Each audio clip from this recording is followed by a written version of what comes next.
قرآن مجید فرقان حمید کا 10واں پارہ ہے۔ اللہ تبارک و تعالی نے اس کے شروع میں ارشاد فرمایا کہ کفار پر غلبے کی صورت میں حاصل شدہ جو مال غنیمت ہے اس کا حکم یہ ہے کہ اس کے 4 حصے مجاہدین میں تقسیم ہوں گے، اور جو 5واں حصہ ہے وہ اللہ اور اس کے رسول صلی اللہ تعالی علیہ وسلم کے لیے ہے، اور رسول اللہ صلی اللہ علیہ وسلم کے قرابت داروں میں، یتیموں میں، مسکینوں میں اور مسافروں کے لیے، اور یہ کہ اللہ کے رسول کی ثواب دید پہ ہوگا کہ حضور وہ 5ویں حصے میں سے کسی کو کیا عطا کرتے ہیں۔ میرے نبی کریم علیہ السلام نے کبھی بھی کسی شخص سے کسی چیز کا مطالبہ نہیں فرمایا، اور آپ نے سورہ شورا کی وہ آیت بڑی دفعہ سنی ہے کہ جب صحابہ نے عرض کیا تھا کہ یا رسول اللہ صلی اللہ علیہ وسلم کچھ پیش کرنا چاہتے ہیں تو فرمایا لا اسألکم علیہ اجرا، میں تم سے کوئی اجر نہیں مانگتا الا المودۃ فی القربى، ہاں اگر کچھ کرنا ہے تو میرے قریبیوں سے پیار کرتے رہنا۔ لیکن اس پارے کے بالکل ابتدا میں اللہ نے ایک اصول وضع کیا ہے، ایک بات سمجھائی ہے ہمیں۔ وہ بات یہ سمجھائی ہے کہ مال غنیمت جب آئے گا، کفار کے علاقے، ان کے مال، ان کے باغات قبضے میں آئیں گے تو 5واں حصہ حضور کی بارگاہ میں پیش کیا جائے گا۔ یہ جو کام ہوتا ہے نا دین کا، یہ ہمہ پہلو کام ہوتا ہے۔ اگر آپ کہیں کہ دین کا کام کرنے والا وقت نکال کے تجارت بھی کرے، کوئی نوکری بھی کرے، تو یہ ممکن نہیں ہوتا۔ نبی کریم صلی اللہ علیہ وسلم اعلان نبوت سے پہلے تجارت فرماتے تھے، لیکن بعد میں تو آپ کو وقت دینا پڑتا ہے نا ایک پورا۔ تو پھر صحابہ کیا کرتے تھے کہ مال غنیمت کا 5واں حصہ اللہ کے حکم کے مطابق حضور کی بارگاہ میں بطور نذرانہ پیش کرتے صلی اللہ تعالی علیہ وسلم۔ آج بھی کچھ لوگوں کو یہ دشواری بہت زیادہ ہوتی ہے، بہت زیادہ، کہ دیندار لوگ جو ہیں ان کی تنخواہیں کیوں ہیں، تراویح پڑھانے والے حافظ کی خدمت کیوں کی جا رہی ہے۔ مجھے پچھلے سال ایک دوست نے بتایا کہ ہم نے مسجد میں اعلان کیا ہے کہ قاری صاحب جو قرآن شریف سنا رہے ہیں تو ان کی خدمت کرنی ہے، تو سارے حضرات اس میں تعاون کریں۔ تو ایک صاحب کہنے لگے جی اب یہ قرآن سنا کے بھی پیسے لیں گے؟ تو آپ یہ اندازہ فرمائیں کہ قوم کا مزاج کس طرح کا ہے، یعنی قرآن سنانے والا پھر حضرت جبریل ہی ہو سکتے ہیں جو نہ روٹی کھائیں گے اور نہ کپڑے پہنیں گے، نہ ان کے بچے ہوں گے، یہی ہو سکتا ہے، پھر اس کے علاوہ تو کچھ ممکن ہے۔ ہاں تراویح کی اجرت طے کرنا منع ہے، لیکن یہ عجیب معاملہ ہے نا کہ میں خود روٹی کھاؤں اور میں کہوں کہ وہ فلانا کیوں کھائے، تو یہ معاملہ درست نہیں ہے۔ تو اس میں اللہ نے ایک اصول بیان کر دیا کہ 5واں حصہ تم میرے محبوب کی بارگاہ میں نذرانے کے طور پر پیش کرو گے، پھر میرے محبوب کی مرضی ہے وہ رشتہ داروں پہ خرچ کریں، قریبیوں پہ خرچ کریں، یا حضور کا جہاں دل کرے حضور سے خرچ کرے۔ اللہ تعالیٰ توفیق عطا فرمائے۔ آیت نمبر 42 کے اندر بتایا کہ میدان بدر میں مسلمان مجاہدین کی زمینی پوزیشن کفار کے مقابلے میں بظاہر کمزور تھی، یعنی مسلمانوں کی زمین کا نرم ہونا، پانی کی قلت اور مال و اسباب کی قلت مسلمانوں کی کمزوری کی ظاہری علامت تھی، جس کی وجہ سے مسلمانوں کے دلوں میں خدشات پیدا ہو رہے تھے۔ اللہ تعالیٰ نے اپنی حکمت بیان کرتے ہوئے فرمایا کہ یہ اس لیے ہوا کہ اللہ تعالیٰ اپنے طے شدہ فیصلے نافذ کر دے۔ کئی دفعہ اللہ آزمائش میں اس لیے ڈالتا ہے کہ اللہ کچھ فیصلے کرنا چاہتا ہے، یعنی ظاہری کمزوری کے باوجود مسلمانوں کو غلبہ اور فتح مقدر کر دے، اور اللہ تعالیٰ جو فیصلہ فرماتا ہے پھر وہ نافذ ہو کے رہتا ہے۔ آیت نمبر 45 میں اس مضمون کو اس طرح بیان فرمایا کہ مسلمان اور کفار دونوں پر اللہ نے بدر کے دن نیند طاری کر دی۔ کفار مسلمانوں کو خواب میں کم تعداد میں دکھائے گئے تاکہ مسلمانوں کی ہمت بندی رہے۔ مسلمانوں نے خواب دیکھا تو انہیں خوابوں میں کافر تھوڑے نظر آئے تاکہ ان کی ہمت بندی رہے، اور اسی طریقے سے کفار نے بھی خواب دیکھا تو انہیں بھی مسلمان کم تعداد میں دکھائی دیے۔ یہ بھی اللہ کی مشیت کا تقاضا تھا کہ کہیں وہ میدان چھوڑ کے بھاگ ہی نہ جائیں۔ اگر انہیں زیادہ دکھا دیے جاتے خواب میں تو وہ میدان چھوڑ کے بھاگ، انہیں بھی کم نظر آیا اور انہیں بھی تعداد کم نظر آئی، کیونکہ اللہ کی مشیت کا تقاضا تھا کہ بدر میں حق و باطل کا معرکہ برپا ہو کر رہے اور حق غالب آ جائے۔ مزید بتایا کہ جنگ میں کفار کے مقابل ثابت قدم رہو اور اللہ کا ذکر کرتے رہو اور آپس میں جھگڑا نہ کرو ورنہ تم بزدل ہو جاؤ گے۔ مسلمان قوم اس وقت بزدل ہوتی ہے جب آپس میں جھگڑا کرتی ہے، اور تمہاری ہوا اکھڑ جائے گی، اور کافروں کی طرح اپنی طاقت پر اتراؤ بھی نہ اور دکھاوا بھی نہ کرو۔ مزید بتایا کہ شیطان کافروں کو فتح کی بشارت دیتا رہا اور اپنی حمایت کا یقین دلاتا رہا، لیکن حق و باطل کے مقابلے کا وقت آیا تو وہ پھر الٹے پاؤں بھاگ گئے۔ بہت سارے لوگ ہوتے ہیں جو کہتے ہیں آپ چلے میں آپ کے پیچھے ہوں، تو جب پیچھے دیکھو تو پھر موجود وہ کہتے ہیں تو لڑائی کر، تو فتنہ کر، میں تیرے پیچھے ہوں معاذ اللہ، لیکن پھر وہ پیچھے۔ یہی حال بدر میں کافروں کے ساتھ شیطان نے کیا۔ آج میں منافقین کے اس حاسدانہ قول کا ذکر ہے کہ جب مسلمانوں کی ہمت اور جرت کو دیکھا تو کہنے لگے ان مسلمانوں کو ان کے دین نے مغرور کر دیا ہے۔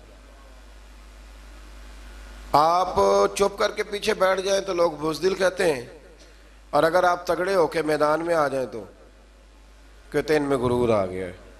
تو لوگوں کا مزاج یہ ہے کہ وہ ہر بات کو غلط رنگ دیتے ہیں۔ اللہ تعالیٰ حق بات کہنے کی، سمجھنے کی اور بیان کرنے کی توفیق عطا فرمائے۔ آیت نمبر 53 میں اللہ نے ایک قانون قدرت بیان کیا۔ آیت نمبر 53، نوجوان ذرا زیادہ غور کریں، یہ سورہ انفال کی آیت نمبر 53 ہے، 53۔ آیت نمبر 53 میں ارشاد فرمایا کہ اللہ کبھی بھی اس قوم کی حالت نہیں بدلتا جو اپنی حالت خود بدلنے پر توجہ نہیں دیتی۔ اٹھ باندھ کمر کیوں ڈرتا ہے، پھر دیکھ خدا کیا کرتا ہے۔ آپ بھی تو ہمت کریں نا۔ وہ کسی نے کہا تھا نا، خدا نے آج تک اس قوم کی حالت نہیں بدلی، نہ ہو جس کو خیال خود آپ اپنی حالت کے بدلنے کا۔ تو اللہ نے یہاں قانون دیا۔ تو نوجوان یاد رکھیں کہ غریبیوں کا رونا رونے سے کام نہیں بنتا۔ جو لوگ بیٹھ کے روتے رہتے ہیں کہ اب میں کیا کروں، کدھر جاؤں، تو ان کا کچھ بھی نہیں، آگے بڑھیں، ہمت کریں۔ جب انسان ہمت کرتا ہے تو پھر اللہ اس کی مدد بھی فرماتا ہے۔ آیت نمبر 54 میں بتایا کہ آل فرعون اور پچھلی امتیں آیات الہی جھٹلانے کے جرم میں ہلاک کی گئیں۔ آیت نمبر 56 سے 58 میں یہودی قبائل کی عہد شکنی یعنی وعدہ توڑنے اور دوبارہ ان کی طرف سے خیانت کی صورت میں صلح کے معاہدے کو ختم کرنے کا ذکر ہے۔ بار بار وہ وعدے توڑتے تو پھر ایک وقت ایسا بھی آیا کہ حضور نے بھی ان کے ساتھ سارے معاہدے ختم کر دیا۔ آیت نمبر 60 میں فرمایا کہ دشمن کے مقابلے میں پوری طاقت، قوت اور اسباب کے ساتھ تیار رہو، ہمیشہ تیار رہو، ہائی الرٹ رہو ہمیشہ دشمن کے مقابلے میں۔ ہم بھی ہائی الرٹ ہوتے ہیں جب تھوڑے سے حالات خراب ہوتے ہیں، اس کے بعد پھر بات بھول فرمایا ہمیشہ کافر کے مقابلے میں تیاری کر کے رکھو، اس کے ذریعے تم اللہ کے دشمنوں اور اپنے دشمنوں کو ڈرا سکو گے۔ آگے چل کے یہ بتایا کہ اگر دشمن صلح پہ آمادہ ہو تو تم بھی صلح کے لیے آمادہ ہو جاؤ۔ سبحان اللہ۔ یعنی اسلام صرف فتنے کی، فساد کا، کسی قسم کے فتنے اور فساد کا درس نہیں دیتا۔ اگر وہ مقابلے میں آئیں گے تو قوت کٹھی کر کے مقابلہ کریں گے، اور اگر وہ صلح کریں گے تو مسلمان بھی صلح ہی کریں گے۔ اور اللہ پر توکل کرو، اگر ان کی نیت دھوکہ دینے کی ہو تو پھر تمہارے لیے اللہ ہی کافی ہے۔ یعنی اگر وہ صلح کے ارادے سے نہ آئیں بلکہ دھوکے کے ارادے سے آئیں تو پھر بھی تمہاری چونکہ نیت ٹھیک ہے تو اللہ تمہاری مدد فرمائے گا۔ آیت نمبر 63 میں اللہ تعالیٰ نے بتایا ہے کہ اللہ نے اپنے کرم سے تمہارے دلوں کو جوڑ دیا، اور اگر تم زمین کے سارے خزانے بھی خرچ کر دو تو یہ باہمی الفت جو تمہارے اندر پیدا نہ ہوتی۔ اور فرمایا نبی آپ کو اللہ کافی ہے، اور آپ کے فرما بردار مومنوں کی جماعت بھی آپ کو۔ یہ قرآن مجید کی آیت نمبر 64 ہے، اس کو ذرا پڑھیے گا۔ یہ لوگ جنہوں نے لکھا ہوتا ہے کہ صرف اللہ ہی کافی ہے، لکھا ہوتا ہے نا میرے لیے، یعنی ٹیوٹے میں بیٹھ کے سفر کر رہے ہیں، ہائیس میں بیٹھے ہوئے لکھا کہ اللہ ہی، بھئی اللہ ہی کافی ہے، لیکن اس کا مطلب یہ نہیں کہ باقی کسی اور کی، جن کو اللہ نے پیدا فرمایا، جنہیں اللہ نے قوتیں دیں۔ یہ آیت دیکھیے، ارشاد فرمایا یا ایھا النبی حسبک اللہ، اے نبی آپ کے لیے اللہ کافی ہے، اور ساتھ فوراً ہی آگے بیان فرمایا فوراً وَمَنِ اتَّبَعَكَ مِنَ الْمُؤْمِنِينَ، اور جو آپ کی اتباع کرنے والے مومن ہیں وہ بھی آپ کے لیے کافی، مومن بھی اور اللہ بھی تو جب اللہ نے ساتھ مومنوں کا ذکر فرمایا، اور یہ آیت نازل کب ہوئی؟ جب حضرت عمر فاروق نے کلمہ پڑھا، اس وقت یہ نازل ہوئی، کہا محبوب اللہ بھی کافی ہے، اور یہ تیرے غلاموں کی جو 40 کی تعداد بن گئی، اب انشاءاللہ ہر میدان میں کامیابیاں مسلمانوں کے حصے میں آئیں۔ اسی طرح سے آیت نمبر 65 میں نبی کریم صلی اللہ علیہ وسلم کو حکم ہوا کہ مومنوں کو جہاد پر ابھاریے، تیار کیجیے۔ اللہ تعالیٰ 10 گنا تعداد پر مشتمل کافروں پر فتح عطا فرمائے گا۔ پھر بعد میں جب مسلمانوں میں کمزوری آئی تو فرمایا اللہ تمہیں دشمنوں کی دگنی تعداد پر فتح فرمائے گا۔ آیت نمبر 72 میں بتایا کہ جان و مال سے اللہ کی راہ میں جہاد کرنے والے مومنین، مہاجرین اور انصار صحابہ کرام ایک دوسرے کے دوست ہیں۔ جہاد کرنے والے جانوں اور مالوں سے یہ ایک دوسرے کے دوست ہیں، اور یہی سچے اور پکے مومن ہیں، اور ان کے لیے مغفرت ہے اور عزت والی روزی ہے۔ اسی طرح کفار بھی ایک دوسرے کے دوست ہیں۔ ہجرت سے پہلے اور بعد کے مسلمان ہونے والوں کے حقوق اور درجات میں فرق کا باوجود جنہوں نے پہلے کلمہ پڑھا ان کا درجہ اونچا ہے، اور جنہوں نے بعد میں پڑھا ان کا درجہ اونچا ہے، لیکن اس کے باوجود اللہ تبارک و تعالیٰ نے سب کے ساتھ خیر کا وعدہ فرمایا ہے۔ اس سے آگے سورہ توبہ کا آغاز ہوتا ہے۔ سورہ توبہ قرآن مجید کی وہ سورہ مبارکہ ہے جس کے آغاز میں بسم اللہ شریف نہیں ہے۔ اس کی کئی وجوہات مفسرین کرام نے بیان فرمائی ہے۔ ایک وجہ تو یہ بیان کی گئی ہے کہ اس میں تسلسل ہے سورہ انفال کے مضامین کا، وہی مضامین چونکہ چلے آ رہے تھے اس لیے اس کے اندر اس کو بیان نہیں کیا گیا۔ اور ایک بات یہ ہے کہ اس کے شروع میں اللہ تعالیٰ نے کافر اور مشرک سے اپنی برات کا اعلان فرمایا، کیونکہ بات جلال کی ہو رہی تھی اس لیے بسم اللہ شریف کو شامل نہیں کیا گیا۔ اس صورت کی پہلی آیت میں مشرکین عرب سے برات کا اعلان کرتے ہوئے انہیں مسلمانوں سے فیصلہ کن جنگ کرنے یا اسلام قبول کرنے کے لیے 4 مہینوں کا ٹائم دیا گیا، فیصلہ کر لو ان 4 مہینوں میں۔ اور یہ بھی فرمایا گیا کہ جن کفار کے ساتھ مسلمانوں کا پہلے سے کوئی معاہدہ ہے اور انہوں نے مسلمانوں کے خلاف کسی دشمن کی مدد بھی نہیں کی تو مقررہ مدت تک مسلمان یک طرفہ طور پر معاہدے کو نہ توڑیں۔ پھر فرمایا 4 مہینے کا ٹائم گزرنے کے بعد مسلمان مشرکین عرب کے خلاف لاہ عمل کریں گے، انہیں پکڑیں گے، ان پر حملہ کریں گے اور ان کا مکمل محاصرہ کریں گے، اور جہاں بھی ملیں گے انہیں کیفر کردار تک پہنچایا جائے گا۔ یہ بہت بعد میں جا کے فیصلہ ہوا، ورنہ تو اسلام نے ہمیشہ ان لوگوں سے درگزر ہی کی بات کی۔ آیت نمبر 6 میں فرمایا اگر کوئی مشرک قرآن کے پیغام کو سمجھنے کے لیے اور حق کی تلاش میں آپ کے پاس آئے تو اے محبوب علیہ السلام اسے آپ موقع عطا فرمائیں، اسے ٹائم دیں، اس کی حفاظت فرمائیں۔ آیت نمبر 8 سے 10 تک میں بتایا گیا کہ کفار مسلمانوں کے ساتھ منافقانہ رویہ اختیار کرتے ہیں، اور ان کی اخلاقی حالت یہ ہے کہ وہ مسلمانوں پر خدا نخواستہ غالب آئیں تو اپنی قرابت داری کا بھی لحاظ نہ کریں گے، وہ نہیں لحاظ کریں گے۔ حالانکہ میرے نبی پاک علیہ السلام نے تو فرمایا جو حملہ نہ کرے ہم اس پر بھی حملہ نہیں کریں گے، تو فرمایا وہ نہیں اس بات کا خیال کریں گے۔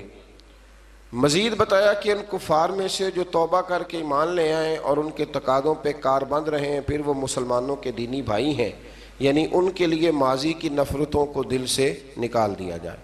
آیت نمبر 12 میں بتایا کہ جو کفار عہد کر کے وعدہ کر کے اپنی قسموں کو توڑ دیں تو پھر وہ کسی اور رعایت کے مستحق نہیں ہے، وہ پہلے بھی رسول اللہ صلی اللہ علیہ وسلم کے ساتھ اس طرح کے وعدہ خلافیاں کر چکے ہیں۔ آیت نمبر 16 میں بتایا کہ مسلمانوں پر آزمائشیں آئیں گی تاکہ سچے مومنوں کا کردار کھول کے سامنے آ جائے۔ آیت نمبر 17 اور 18 میں بتایا کہ کافروں کا شعار مسجد بنانا نہیں، یہ تو ان لوگوں کا کام ہے جو اللہ پر اور قیامت کے دن پر ایمان لائیں اور نماز قائم کریں اور زکوٰۃ دیں اور اللہ کے سوا کسی سے نہ ڈریں۔ آیت نمبر 19 میں فرمایا کہ حاجیوں کو پانی پلانا اور مسجد حرام کی تعمیر اگرچہ اچھے کام ہے لیکن اللہ تعالیٰ اور یوم آخرت پر ایمان اور اللہ کے رستے میں جہاد کے برابر یہ کام ہو سکتے نہیں۔ ہجرت اور جہاد کرنے والے مومنوں کے لیے اجر عظیم ہے اور صرف یہی لوگ کامیاب ہونے والے۔ آیت نمبر 23 میں اللہ تبارک و تعالیٰ نے یہ حکم دیا کہ تمہارے باپ دادا اور بھائیوں میں سے جو کفر کو ایمان پر ترجیح دیں ان سے تعلق توڑ لو، اور کافروں سے دوستی کرنے والا ظالم ہے۔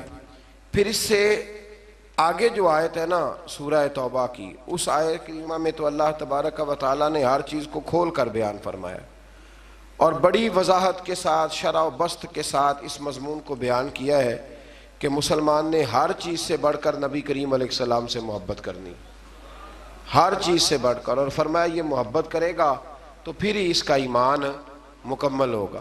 ارشاد فرمایا قل ان کان آباؤکم و ابناؤکم و اخوانکم و ازواجکم و عشیرتکم و اموال اقترفتموها و تجارت تخشون کسادها و مساکن ترضونها۔ دیکھیں کس ترتیب سے اللہ تعالیٰ نے ان ساری چیزوں کو بیان فرمایا۔ فرمایا محبوب ان سے فرما دیں اگر تمہارے باپ اور تمہارے بیٹے اور تمہارے بھائی اور تمہاری بیویاں اور تمہارا کنبہ اور تمہارا وہ مال جو تم نے کمایا ہے، ایک مال وہ ہوتا ہے جو بندے نے کمایا نہیں ہوتا پر ہوتا اس کے پاس ہے، اس سے زیادہ پیار نہیں ہوتا، تو یہاں فرمایا وہ مال جو تم نے کمایا ہے، اور وہ کاروبار جس کے نقصان سے تم ڈرتے ہو، اور وہ مکانات جنہیں تم پسند کرتے ہو۔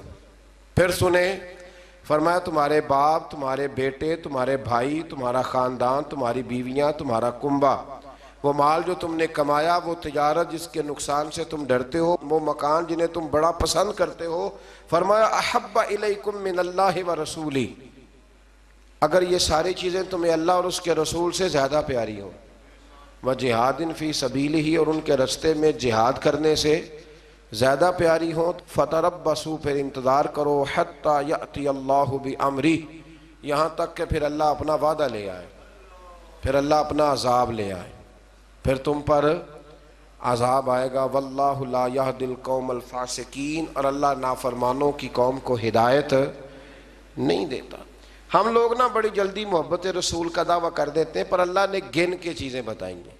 فرمایا باپ کو سامنے رکھو، پھر میرے نبی کی ذات کو سامنے رکھو، پھر دیکھو تمہیں پیارا کون ہے۔ بیٹے کو سامنے رکھو اور پھر میرے نبی کریم علیہ السلام کو سامنے رکھو، پھر دیکھو کہ تمہیں پیارا کون ہے۔ تم سامنے رکھو اپنے مال کو، جائیداد کو، اور پھر حضور کی ذات کی طرف توجہ کرو، پھر بتاؤ کہ ان میں سے پیارا۔ حضرت عمر نے یہ سارے تجربے کیے، آ کے عرض کی یا رسول اللہ میں نے ہر چیز سامنے رکھ کے تجزیہ کیا، آپ مجھے زیادہ پیارے ہیں، لیکن یا رسول اللہ مجھے جان آپ سے بھی زیادہ پیاری، جان مجھے آپ سے زیادہ پیاری ہے۔ تو حضور نے ان کے سینے پہ ہاتھ مارا، فرمایا عمر ابھی تیرا ایمان مکمل نہیں ہوا۔ جناب عمر فوراً بولے، عرض کی حضور میں اعلان کرتا ہوں کہ مجھے آپ جان سے بھی زیادہ پیارے ہیں۔ تو یہ ضروری کام ہے، اللہ تعالی ہمیں محبوب کی سچی محبت عطا فرمائے۔ آیت نمبر 25 میں اللہ تبارک و تعالی نے غزوہ حنین کا حوالہ دیتے ہوئے فرمایا کہ بعض اوقات کثرت تعداد پر اترانا کہ ہم بڑے ہو گئے اور نازا ہونا بھی انسان کی ناکامی کا سبب بنتا ہے۔ یہی مسلمانوں کے ساتھ غزوہ حنین میں ہوا، اور پھر اللہ تعالیٰ نے اپنے رسول اور مومنوں پر قلبی سکون نازل کیا اور غیبی لشکروں سے ان کی مدد فرمائی۔ 9 ہجری کو یوم الحج کے عرفات میں اعلان ہوا کہ اس سال کے بعد مشرک حدود حرم میں داخل نہیں ہو سکتا، پہلے وہاں داخل ہونے کی اجازت تھی، اور فرمایا کہ تنگ دستی کی فکر نہ کرو، اللہ اپنے فضل سے تم لوگوں کو غنی کر دے گا۔ آیت نمبر 29 میں اہل کتاب کو جزیہ دینے کا حکم دیا اور فرمایا کہ نہ دینے کی صورت میں جنگ کے لیے تیار رہنا۔ آیت نمبر 30 میں بتایا کہ یہود نے عزیر کو اللہ کا بیٹا کہا اور عیسائیوں نے حضرت عیسیٰ کو اللہ کا بیٹا کہا، مگر یہ سب ان کی خود ساختہ باتیں ہیں، ان پر اللہ کی مار ہے۔ مزید فرمایا کہ یہ جو عیسائی ہیں نا، انہوں نے اپنے علماء اور اپنے راہبوں کو خدا ہی بنا لیا ہے۔ یہ اللہ کہہ رہا ہے کہ انہوں نے انہیں اپنا خدا ہی بنا لیا ہے، اور مسیح ابن مریم کو بھی، حالانکہ انہیں اللہ وحدہ لا شریک کی عبادت کا حکم دیا گیا تھا۔ آگے چل کے فرمایا کہ منکر اپنی پھونکوں سے اللہ کے نور کو بجھانا چاہتے ہیں، مگر اللہ ان کی خواہش کے برعکس اس نور کو مکمل فرمائے گا۔ اور فرمایا اللہ نے اپنے رسول کو ہدایت اور دین حق کے ساتھ بھیجا ہے تاکہ اللہ اپنے اس دین کو ہر دین پر غلبہ عطا فرما دے۔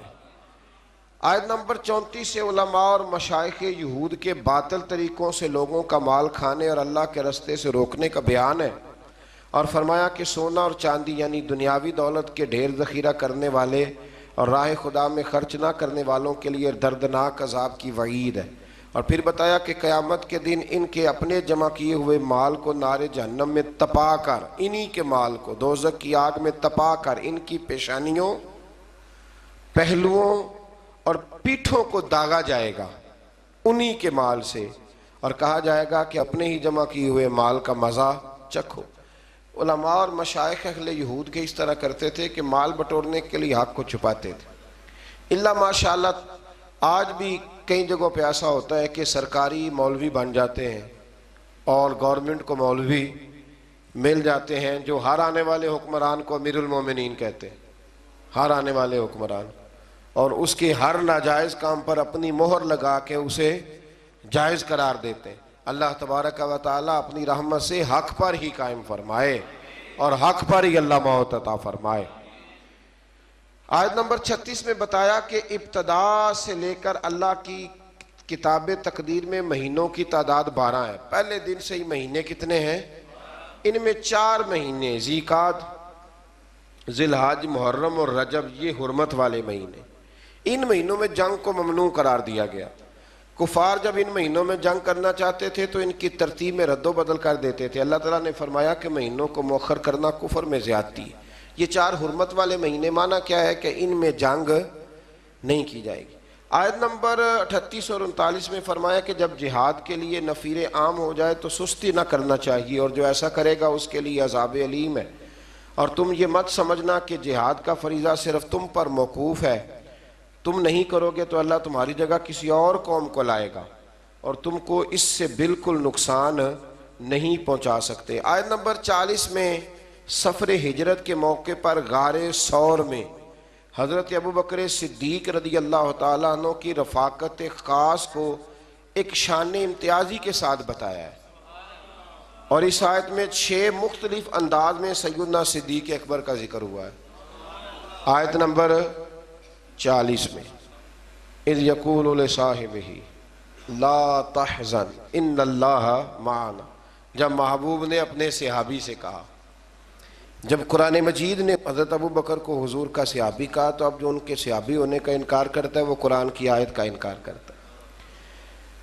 تو 6 انداز میں حضرت صدیق اکبر کا ذکر کیا، پھر فرمایا کہ اللہ تعالیٰ کلمہ کفر کو پست اور اللہ کا دین ہی سر بلند آئے گا۔ آگے فرمایا جب جہاد کے لیے عام لام بندی کا، صف بندی کا حکم ہو جائے تو پھر جس حال میں بھی ہو تمام وسائل کے ساتھ جہاد میں شریک ہو جاؤ۔ پھر فرمایا کہ منافقین قسمیں کھا کھا کر اور طرح طرح کے بہانے بنا کر جہاد سے بچنے کی کوشش کرتے ہیں، جبکہ سچے مومن دل و جان سے جہاد کے لیے نکل کھڑے ہوتے ہیں۔ مزید فرمایا کہ جہاد سے اعراض برتنا یعنی پہلو تہی کرنا، منہ پھیرنا، یہ وہی لوگ ہیں جن کا اللہ اور قیامت پر ایمان نہیں اور جن کے دلوں میں شک کی بیماری ہے، اور فرمایا ایسی تشکیک کے مارے جنگ میں شامل ہو بھی جائیں تو فساد کا باعث ہی بنتے ہیں، ہو بھی جائیں تو پھر بھی یہ کچھ لوگ نکلتے ہیں نا تو نکلتے کہتے ہیں مشکل کام میں یہ ہو سکتا، یعنی ساتھ ایک دوسرے کو بھی وہ کمزور کرتے ہیں۔ فرمایا یہ آپ بھی گئے تو پھر بھی یہ نقصان ہی کریں گے، اور مجاہدین کی صفوں میں فتنے اور سازشیں کرتے ہیں، اور یہ لوگ پہلے بھی ایسا کرتے رہے ہیں۔ منافقین کا شعار یہ ہے، طریقہ یہ ہے کہ جب مسلمانوں کو کوئی بھلائی پہنچے تو اس پر کڑتے ہیں، اور اگر مسلمانوں کو تکلیف پہنچے تو خوشی سے کہتے ہیں کہ ہمیں تو یہ نتیجہ پہلے سے پتا تھا۔ اللہ اکبر، اس لیے ہم نے احتیاط سے کام لیا، سوائے اس کے جو اللہ نے ہمارے لیے مقدر کر دی ہے، اور فتح ہو یا شہادت دونوں صورتوں میں ہم ہی کامیاب ہوں گے۔ منافقین کی ایک روش یہ بھی بتائی گئی کہ وہ نماز خوش دلی سے نہیں پڑھتے، منافق نماز خوش دلی سے بلکہ تنگ ہو کے نماز پڑھتے ہیں، اور فرمایا کہ مجبوراً وہ اللہ کے راستے میں خرچ کرتے ہیں۔ اللہ تعالیٰ نے فرمایا یہ منافقین اللہ کی قسمیں کھا کھا کے کہتے ہیں کہ وہ آپ میں سے ہی ہیں، حالانکہ وہ مسلمانوں میں سے نہیں ہیں، لیکن وہ جان و مال کے خوف کے باعث مسلمانوں کے ساتھ مل کر رہنا چاہتے ہیں۔ آیت نمبر 61 میں فرمایا کہ بعض منافقین اللہ کے نبی کو ایذا پہنچاتے ہیں، تکلیف دیتے ہیں اور کہتے ہیں کہ وہ کانوں کے کچے ہیں معاذ اللہ، جبکہ نبی پاک صلی اللہ علیہ وسلم کا تمام لوگوں کی بات سننا مومنین کے لیے باعث رحمت ہے۔ حضور صلی اللہ علیہ وسلم ہر ایک کی بات سنتے اور نبی پاک کا ہر ایک کی بات سننا مومنوں کے لیے باعث رحمت ہے، اور جو لوگ رسول اللہ صلی اللہ علیہ وسلم کو ایذا پہنچاتے ہیں ان کے لیے دردناک عذاب ہے۔ اور فرمایا منافق جھوٹی قسمیں کھا کے مسلمانوں کو راضی کرنے کا یقین دلاتے ہیں، اگر وہ سچے مومن ہوتے تو اللہ اور اس کے رسول اس کا زیادہ حقدار تھا کہ انہیں راضی کیا جاتا۔ یہ مومنوں کو اپنے حق میں راضی کرتے ہیں پر اللہ رسول کو راضی، حالانکہ اللہ رسول کا زیادہ حق تھا کہ انہیں راضی کیا جاتا۔ منافقین کا شعار یہ بھی ہے کہ وہ مسلمانوں کا مذاق اڑاتے ہیں، اگر ان سے اس کے بارے میں پوچھا جائے تو کہتے ہیں ہم تو محض خوش طبی کر رہے تھے اور دل لگی کرتے ہیں، تو کیا اللہ اور اس کی آیات اور اس کے رسول کا مذاق اڑاتے ہیں؟ آیت نمبر 67 میں اللہ تعالیٰ نے فرمایا منافق مرد اور عورتیں ایک دوسرے کے مشابہ ہیں، ایک جیسے ہیں، اور برائی کا حکم دیتے ہیں اور نیکی سے منع کرتے ہیں اور خیر کے کاموں سے اپنا ہاتھ روکتے ہیں۔ انہوں نے اللہ کو بھلا دیا ہے تو اللہ نے بھی ان کو نظر انداز کر دیا ہے۔ آگے چل کے فرمایا مومن مرد اور عورتیں ایک دوسرے کے مددگار ہیں، وہ نیکی کا حکم دیتے ہیں اور برائی سے منع کرتے ہیں، نماز قائم کرتے ہیں، زکوٰۃ دیتے ہیں، اللہ اور اس کے رسول صلی اللہ علیہ وسلم کا حکم مانتے ہیں۔ اگلی آیت میں فرمایا کہ اللہ نے مومنین اور مومنات سے جنت کی دائمی اور ابدی نعمتوں کا وعدہ کر رکھا ہے، اور اللہ ہی کی رضا میں سب سے بڑی سعادت ہے۔ آیت نمبر 73 میں فرمایا کفار اور منافقین سے جہاد کیجیے اور ان پر سختی کیجیے اور ان کا ٹھکانہ جہنم ہے۔ یہ کلمہ کفر کہتے ہیں اور پھر قسمیں کھا کھا کے منکر ہو جاتے ہیں۔ اللہ تعالیٰ نے فرمایا انہوں نے کلمہ کفر کہا ہے اور اسلام لانے کے بعد انہوں نے کفر کو اختیار کیا۔ آیت نمبر 75 میں فرمایا کہ بعض منافق وہ ہیں جو اللہ سے عہد کرتے ہیں کہ اگر اللہ انہیں اپنے فضل سے ہمیں عطا کیا تو ہم ضرور صدقہ کریں گے اور نیکوکاروں میں سے ہو جائیں گے، پس جب اللہ نے اپنے فضل سے انہیں مال عطا کیا تو انہوں نے بخل بھی کیا اور اپنے وعدے سے بھی پھر گئے، روح گردانی بھی۔ بہت سارے لوگ وعدے کرتے ہیں نا اللہ دے گا تو پھر اس کے راستے میں، پھر جب اللہ دیتا ہے تو ان کے خرچے بڑھ جاتے ہیں، پھر کہتے ہیں گزارا نہیں ہوتا، پھر نیا ان کا پروگرام سامنے آ جاتا ہے۔